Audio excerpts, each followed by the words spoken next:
Good evening everyone. কি খবৰ? সকলোৱে নিশ্চয় ভালে আছে। এয়া পেহী আৰু মই ভেদাইলতা ছিঙিবলৈ আহি আছোঁ কাঠনিৰ মাজত। দুইজনীয়ে গৈ গৈ পাই গ'লোঁ কাঠনি মাছটো। কাঠনিৰ মাজতে আকৌ দেখোঁ খুৰী আৰু পেহী আৰু ওচৰ বা এজনীয়ে এয়া খৰি ভাঙি আছে। আমি ভেদাইলতা এডাল দুডাল ছিঙি থাকোঁতে যথেষ্টখিনিয়ে পালোঁ। ওচৰতে আমাৰ নদী এখন আছে, ঘিলাইধাৰী নদী। এয়া চাওকচোন।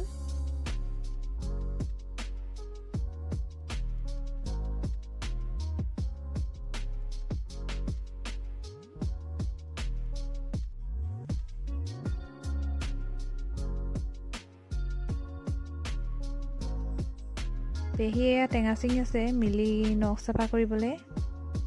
এয়া তেখেতো যায়গৈ ঘৰলৈ, মিলিয়ে থ'বলৈ যাব আজি।